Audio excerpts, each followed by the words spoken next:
Friends, आज मैं फिर आपके लिए जनरल एंट्रीज लूंगा जो सिंपल और जो नॉर्मल एंट्रीज होती हैं, ताकि आपकी प्रैक्टिस हो अच्छी। तो पहले तो कॉलम खींच देते हैं धीरे धीरे।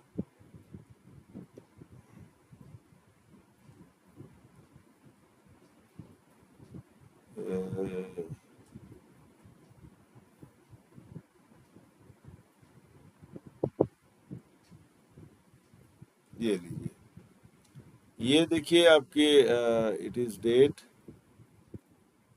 ये हो गया आपका पर्टिकुलर। ये हो गया journal folio, ledger folio sorry folio. ये हो गया डेबिट, ये हो गया क्रेडिट। अब कोई देखिए बिजनेस स्टार्ट करता है तो बिजनेस के अंदर क्या होगा, पैसा आएगा।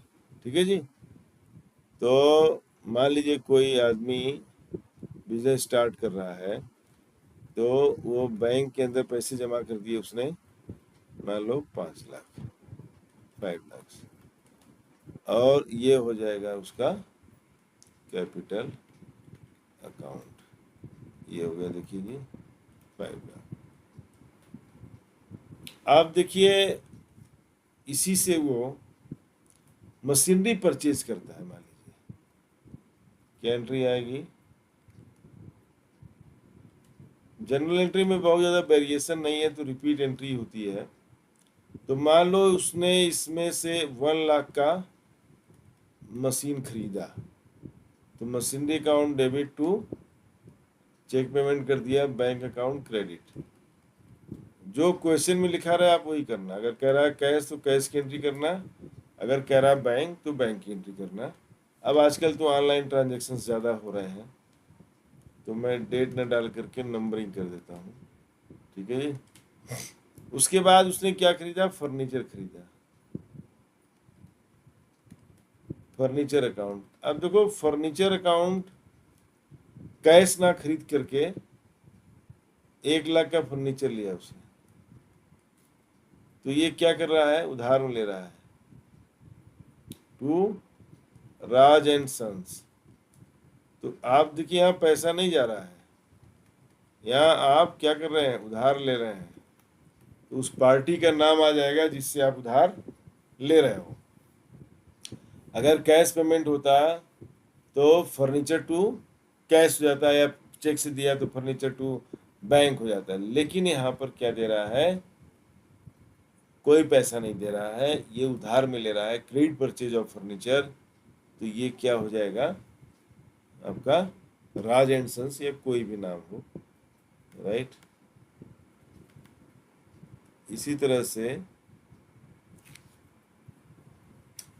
अब ये देखिए स्टॉक, बार बार ये खींचना, चलो तो खींच ही देते हैं। ये देखिए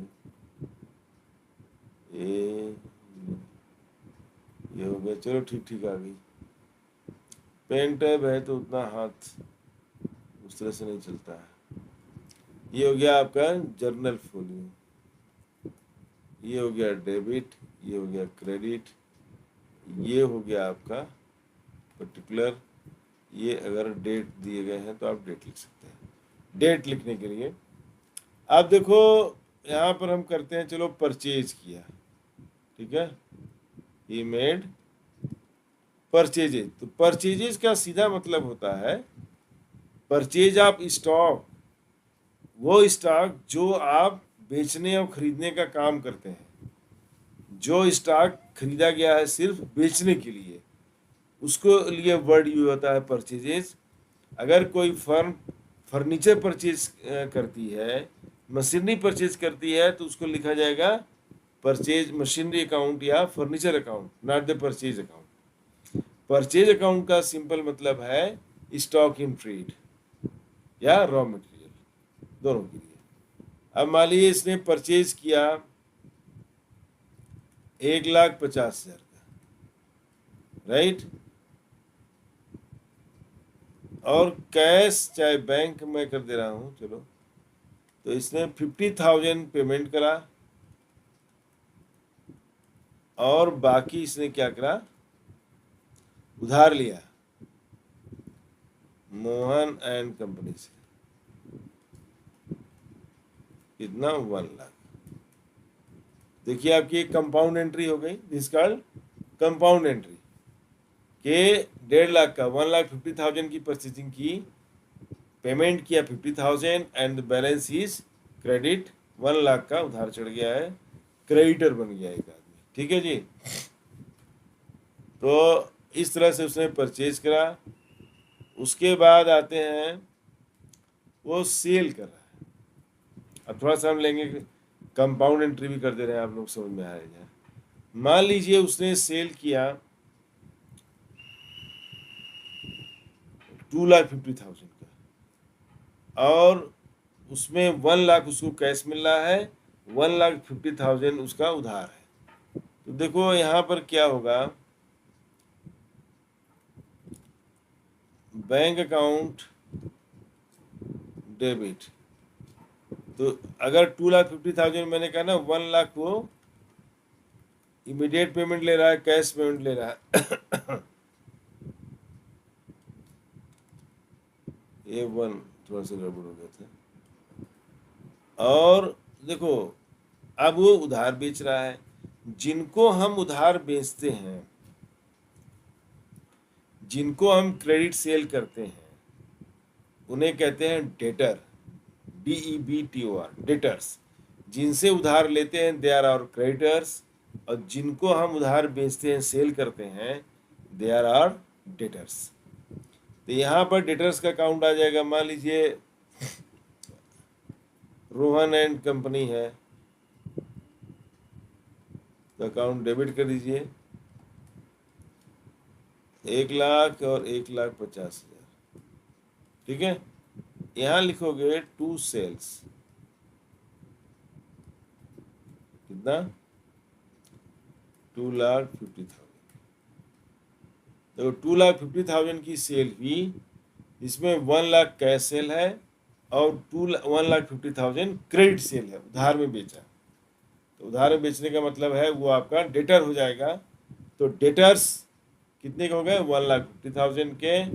क्रेडिटर्स भी हैं, जब आपने परचेज किया था मोहन एंड कंपनी से, 1 लाख के क्रेडिटर्स हैं। इस तरह से आइटम्स आ रहा है। ठीक है जी।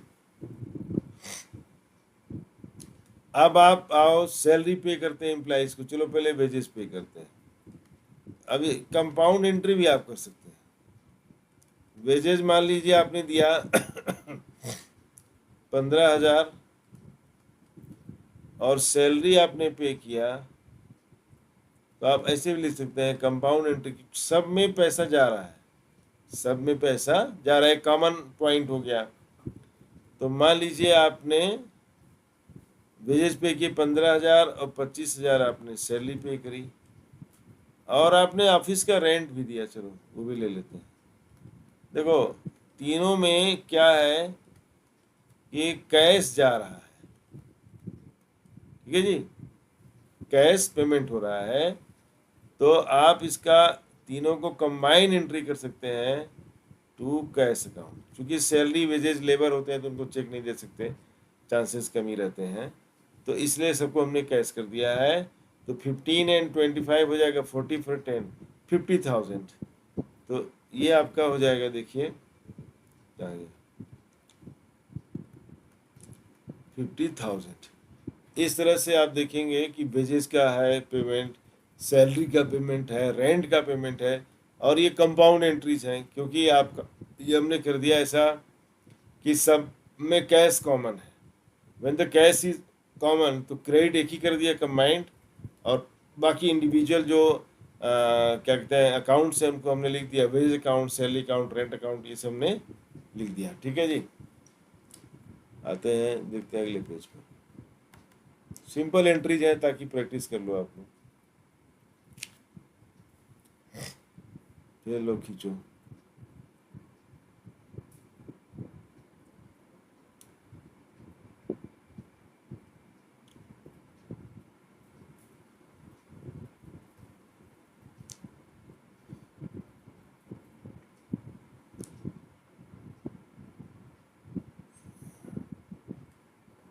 अब देखो यहाँ पर लिख देते हैं, चलो जो फॉर्मेट है, डेट पर्टिकुलर, ये जनरल फॉर यू जान लेना, JF, ये कर लो क्रेडिट डेबिट और ये हो गया क्रेडिट। ठीक है जी। अब मान लीजिए मशीन पर आप डेप्रिसिएशन लगाते हैं। मशीन पर क्या लगाते हैं? डेप्रिसिएशन। डेप्रिसिएशन क्या है? लॉस है।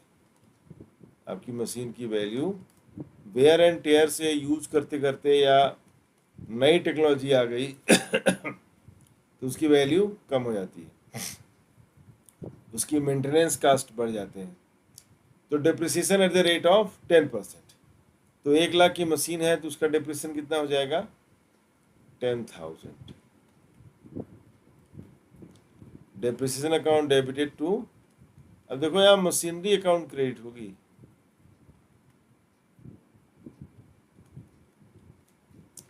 मशीनरी अकाउंट क्रेडिट ये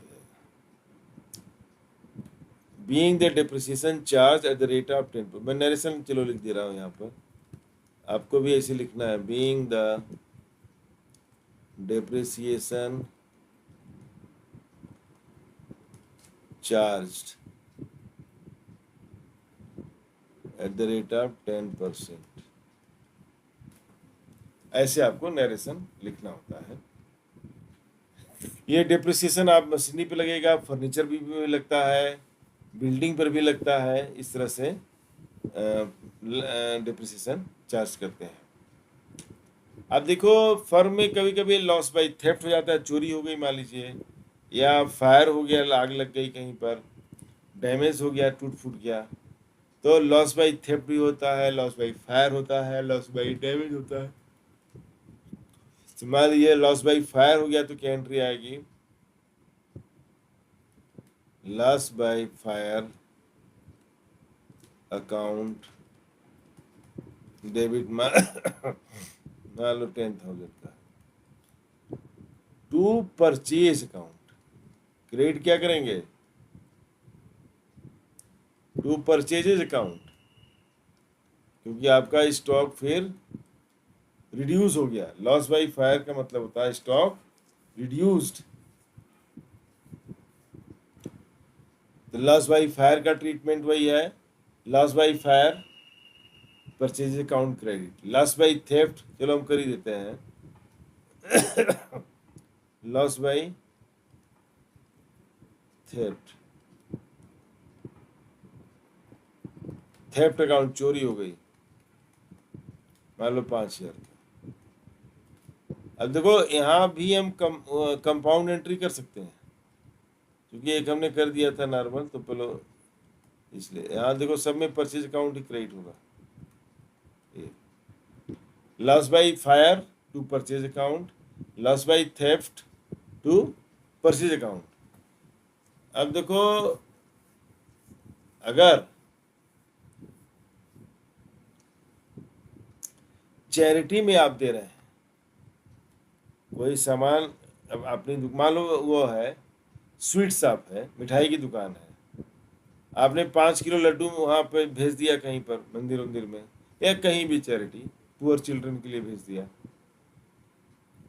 जैसा दीपावली के टाइम पर, तो वो चैरिटी भी जब जा होगा तो उसकी एंट्री क्या होगी देखिए आप, तो चैरिटी अकाउंट डेबिट, मैंने 2,000 की मिठाई भेज दिया।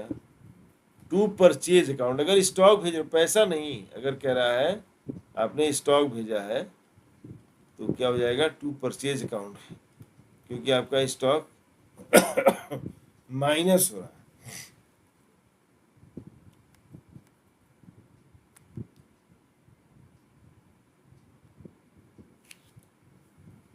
अब देखिए ये थोड़ा देर हो रही है, ये मैं एक और कोशिश करता हूँ बनाने की।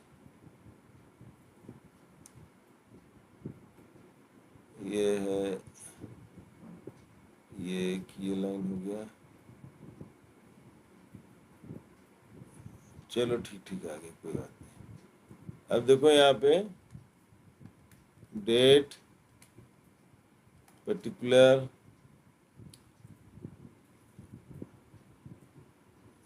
Laser folio debit credit. अब अगर चैरिटी में दिया तो भी परचेज क्रेडिट होगा, आपने देखा। अगर आपने गुड्स आपने सैंपल दे रहे हो या एडवर्टीजमेंट के लिए किसी को देते नहीं है कि लीजिए इसको टेस्ट करके देखिए, इसको ट्राई करके देखिए, इसका इस्तेमाल कीजिए फिर आप खरीदिएगा। तो एडवर्टाइजिंग के लिए अगर आप देते हैं तो सैंपल अकाउंट या एडवर्टाइजिंग अकाउंट, कोई दोनों हो सकता है। डेबिट करके देखो, मैं लिख देता हूँ एडवर्टाइजिंग या सैंपल भी करते हैं। एडवर्टाइजिंग अकाउंट डेबिट, मान लीजिए 2000 का। टू परचेज अकाउंट क्रेडिट, देखिए ये सब आपको आ जाएगा इसमें। To purchases account credit, right. तो चैरिटी हो गया, एडवर्टाइजिंग हो गया, लॉस बाई फायर हो गया, लॉस बाई थेफ्ट हो गया, लॉस बाई डैमेज हो गया, नुकसान हो गया, टूट फूट हो गया, लॉस बाई डैमेज मान लो 1000, तो यहां भी क्या आ जाएगा, टू परचेज 1000। अब देखो, अगर ओनर दुकान के या बिजनेस की किसी चीज को अपने पर्सनल इस्तेमाल के लिए ले जाता है, अपने निजी इस्तेमाल के लिए ले जाता है, तो वहां भी परचेज क्रेडिट होगा। अगर गुड्स ले जा रहा है, पैसा नहीं। मान लो कोई मिठाई की दुकान है, घर से फोन आ गया और 2 किलो मिठाई उसने घर भेज दी, ये क्या हो जाएगा, ड्राइंग हो जाएगा। अगर आपकी कपड़े की दुकान है, आपको खुद रेडीमेड गारमेंट की मान लीजिए शॉप है, आपको खुद अपने लिए अपने बच्चों के लिए टी शर्ट पसंद आ गई, कलर पसंद आ गया, आपने दुकान से ले लिया 4 पीस 5 पीस जो भी आपने लिया, वो भी क्या हो जाएगा, ड्राइंग। इसी तरह से कहीं आप किसी को सैंपल वगैरह दे रहे हैं कि हाँ लीजिए ये मोजे पहन के देखिए, ये टोपी पहन के देखिए, ये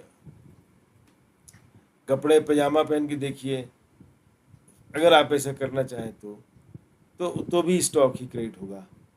तो हम आते हैं ड्राइंग पर। अगर आपने ड्राइंग किया हुआ है, मतलब अपने इस्तेमाल के लिए लिया हुआ है, तो उसमें आ जाएगा, देखो ड्राइंग अकाउंट डेबिट हो जाएगा। ड्राइंग अकाउंट इज डेबिटेड, मान लीजिए चलो 2000 डाल दिए, क्या करना है, टू परचेज हो जाएगा यहाँ भी, क्योंकि आप दुकान की चीज अपने पर्सनल यूज के लिए ले जा रहे हैं, राइट। तो मैंने ले याद आ गया मुझे, तो कहाँ कहाँ परचेज अकाउंट क्रेडिट होगा, जितना भी है, लॉसेस से लेकर के loss by fire, loss by theft, loss by damage, और एडवर्टाइजिंग के लिए, ड्राइंग में, तो ये सब में देखिए आप कॉमन है, परचेज अकाउंट इज क्रेडिटेड। इसमें कंपाउंड एंट्री भी बन सकती है, लेकिन इसमें मैंने समझाने के लिए सिंपल रखा हुआ है, तो इतना ही काफ़ी है। ये सिंपल एंट्रीज हैं, जर्नल एंट्री बहुत ही क्लियर होना चाहिए। आगे आपको अगर जर्नल एंट्री पूरी तरह से क्लियर नहीं है, तो हर स्टेज पर आपको कन्फ्यूजन होगा, हर स्टेज पर आपको डाउट होगा, और आप जो भी आंसर करेंगे उसमें गलतियां होंगी। तो जितना भी टाइम लगे कोई बात नहीं है, journal entry should be crystal clear. Journal entry को तसल्ली से देखिए, और आराम से देख करके, बहुत सिंपल है, बहुत इजी है। जर्नल एंट्री को आप मास्टर करिए, कमांड करिए, आपको अकाउंट्स बहुत इजी लगेगा। मिलते हैं नेक्स्ट वीडियो में।